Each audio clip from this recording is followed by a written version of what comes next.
Hello everybody, welcome to Streetlight Babble, where we'll be reviewing Trans-Fivers, Revenge of the Fives. Revenge of the Fives, or as the Paramount people would like to call it, The Last Night.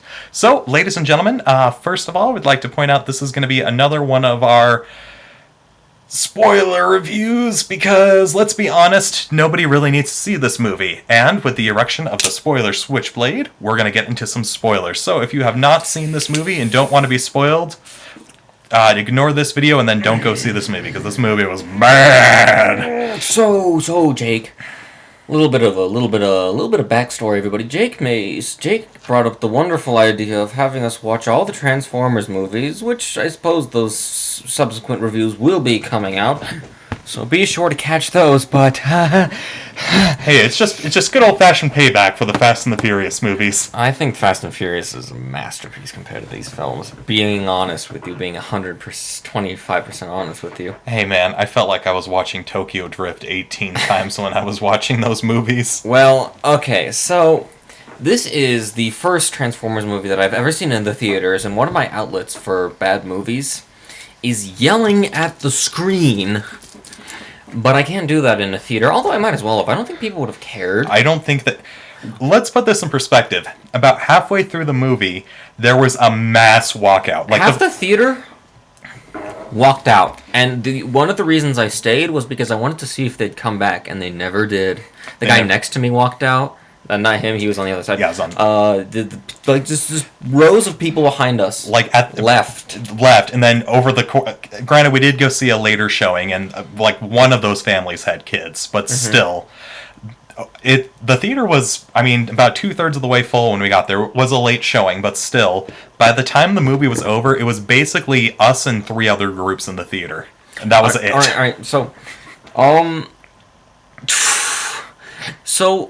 every Transformer movie, ever since the first one, has had the exact same plot. There's the main character who's living his life in the way he's living it, and then Megatron shows up and starts fucking with things. Then the real villain shows up, and Megatron becomes his lackey, or some other little variant of that, and then the real villain is killed. Megatron is either also killed, or usually gets away, and then the movie ends. That's every Transformers movie. You don't need to see any now. Yeah. So this one, Mark Wahlberg is he's protecting the Transformers. Let's start where it really starts. In the Dark Ages, at the Knights of the Round Table and King Arthur. Yeah, this one starts with the Knights of the Round Table and King Arthur, and Merlin. His magic comes from Transformers because he knows how to talk to them and communicate with them and control them. And that's the setup, and Merlin's staff becomes the new powerful MacGuffin. Oh, and each Transformers movie also has this all-powerful MacGuffin that's going to either save or hinder everyone. Basically just destroy the world and save Cybertron. That's what all the MacGuffins do in every one of these movies. They're all the same. Exactly. You have the cube in the first one, just save Cybertron. You have the giant sun-eating thing in the second one. In the third one, you have the Ark to bring Cybertron to Earth. The fourth one, they have the bomb thing that turns everything to transformium. All right, so you got Marky Mark. The plot line is once again overly complex and overly convoluted. Now, what Michael Bay, I don't think he understands, is that a plot line, the whole point of a plot doesn't need to be complex. The entire second act of this movie was Anthony Hopkins explaining the plot to you. That's it. Through flashbacks. The entire second act of the movie, an hour of the movie, was Anthony Hopkins explaining the plot. Everything. Explaining how the MacGuffin works, how all the characters... Who can use it. How all the characters are related to everybody else in the whole film. And why not just look at Star Wars? Evil Empire wanted to kill people and enslave the world. Good rebels wanted to kill the Empire and save everybody. That's it. And you know where the complexities came in? It came in the characters.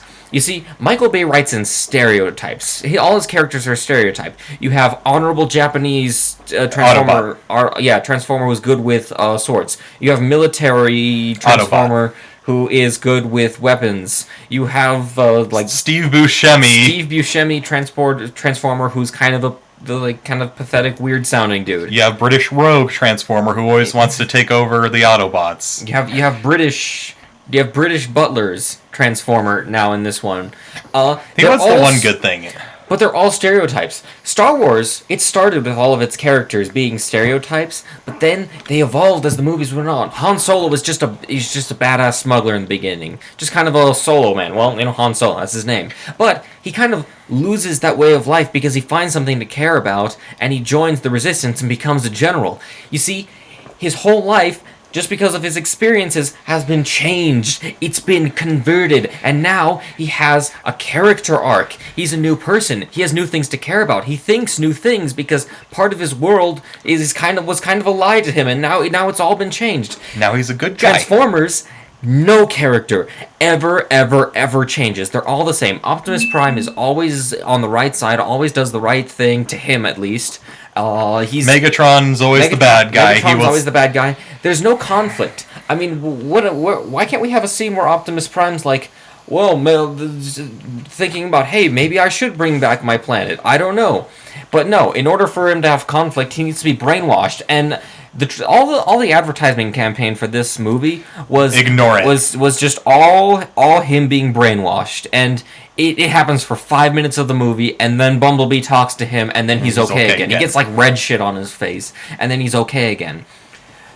And then in the climax, basically when the MacGuffin is brought up, it's first in the hands of the heroes, then the villains take it because Megatron steals it, and then all these knights, these former knights, are resurrected. Knight Autobots, not like Knights of the Round Table. They're Knight Autobots. Half of the Knights of the Round Table we learn were Autobots, but also there are other knights that are resurrected that are Decepticons, and then there's this big fight between the good knights and the bad knights, and they both look exactly the same, and I have no idea who's shooting at what and who's doing what. I mean, how about instead of taking 2/3 of your movie and having it explain the plot, why not have character development? Why not have your characters talk to each other? Why not have them learn something? Why not have them be put in a situation where all of their beliefs are just turned into shit and they have to rebuild their own personalities because maybe they realize that something they've been doing is wrong. And whenever there's an opportunity for this in a Transformers movie,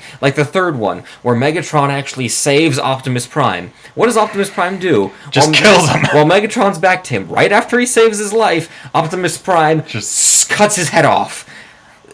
But he's always the good guy. And also, we never really get to see what makes Optimus Prime so great. Basically, all the Transformers ever do is they talk about how great Optimus Prime is, and then he never does anything. He's only in 5 minutes of this movie. It's just like, wow, how great is he? But we miss Optimus Prime. We need him back here. He'll lead us back to victory. He doesn't really do anything. There's nothing that really warrants him being as great of a Transformer or a person as he is. Mark Wahlberg, what's the male version of a Mary Sue? A Mark Wahlberg? Oh, he's not just a jack of all trades. He's a master of all trades. He's kind of smart. He's good with technology. He's fit. He's yoked. He has a great personality. Personality. Great, whatever. In the world of this movie, there's the love interest who's a British Oxford lady who's a descendant from Merlin. She's the last descendant of Merlin, so only she can wield the staff of Merlin. And she's a Mary Sue. She's a tough girl who's smart and pretty and is perfect in every way. The main characters are perfect in every way. There is no conflict inside their inner psyche. And the movie, it just scenes. You just basically sit down and you accept, I'm going to this scene now, I'm going to this scene now, I'm going to this scene now, I'm going to this scene now, I'm going to this scene now. There's no real reason. Like, you're in a castle, you're in a desert, you're in a submarine. Why? Well, it's because obviously this plays well for Middle America. Middle America doesn't worry about our artsy-fartsy view on how movies should be. They just worry about seeing some explosions, see a Mark Wahlberg, an American flag in the background, American troops kicking ass. They want to see a hot girl with a similar bone structure. They want to see a Bumblebee and an Optimus Prime, and they want to see a Megatron shoot something, and they want to see destruction of London, and they want to see silly things, because that's where when I say Eastern, I don't mean United States Eastern. I mean Asian box office when I say Eastern. Oh yeah, this movie has been met with thankfully very tepid the financial response, at least in America, but I know that the Asian box office is just going to make up for that in full because I guess they haven't figured out the scheme yet. Every single one of these movies, ever since the first one was kind of the most different of all of them. That's pretty much the only one. If you're kind of into Transformers, just watch the first one. It's kooky, it's weird, for a lot of people, it's a guilty pleasure, and then you stop. You stop there. The aspect ratio in this movie was just changing constantly. It's not like those old samurai movies when a big battle scene's about to happen and the two armies are standing. You smash that aspect ratio and make it wide and just so people can get the whole scale. No, it's just constantly shifting in and out. You go close to a character, it's out, battle, in, out, and it was making me sick the whole time. And it wouldn't even happen during like battles. There'd be scenes where it would be widescreen when it's a character on the ground talking to an Autobot, and then Autobot IMAX, and then character on the ground talking, and then IMAX Autobot, character on the ground IMAX. It was just horrifying. I don't get it. It was nauseating. And just like with Power Rangers, I was embarrassed to be in the theater. I felt embarrassed. Well, I was just trying to sink into my chair like, don't look at me. Well, unlike Power Rangers, I feel like we weren't the only ones that were feeling that. Yeah, we weren't the only ones feeling that because half the theater, as I said, left. They left. They were gone. They were gonzo. They never came back. And that was just one mass exit. Like we said, there were other groups that like just would pick up and leave. And I was just watching the door the whole through the climax. I was watching the door like, are they gonna come back? I guess not. And so this is supposed to be the final movie that the final Transformers movie that Michael Bay is going to do. It's not going to be the last Transformers because there's apparently a 6 and 7 that's been okayed. This whole universe just needs to die. There's no reason for it. There's no character development. None of these characters have changed. Why would they? They don't. You don't care. This is a good guy. This is a bad guy. This is Mark Wahlberg. This is going to move on to a new thing, and it's just oh my god. Yep, well, at least Mark Wahlberg can say everything he needs to say in one breath. Yeah, Mark Wahlberg... I showed you that. Yeah, he pointed this out to me, and if you watch a Mark Wahlberg movie, he says everything in one breath, just like this, and he keeps talking, and he never breathes in, he never pauses, he's just going to say all his lines in one breath, just like this, don't worry about it, it's just going to come out nice and slow. But that's how he talks, and it's super weird, and... I mean, there's no reason for anything that's happening. Alright, so there's a plot point where the U.S. government is after Mark Wahlberg because he's helping the Transformers, and the U.S. government now wants to get rid of Transformers, just like in the last movie. So they're like, we gotta hunt down Mark Wahlberg because he's with the Autobots. So they want to hunt him down. And so what do? How do you hunt down these Transformers that you hate so much? Oh, obviously, you get some lawyers and you contact the Decepticons. You contact fucking Megatron. You contact fucking Megatron. Who 4 times prior tried to destroy your world, and you let some of his lackeys go from... Apparently, they have a Transformers prison, and they allowed Megatron to have his soldiers be unleashed so that he could hunt down the Transformers who they already want to kidnap. So their solution to capturing Transformers is release Transformers. And not just release more Transformers, release the ones that wanted to kill us 4 times before. That's the answer. Yeah. That's it. That's how it goes. And then after the fact, they say, oh yeah, no, we want we're not using them to kill the Transformers. We're using them because Mark Wahlberg has this plot device on him that's like this old seal. He has a MacGuffin. They're like, we're obviously just using the Decepticons to do our dirty work so we can find this weapon of mass destruction. Yeah, that's why we let all those Decepticons go. Yeah, totally. That's what we're doing.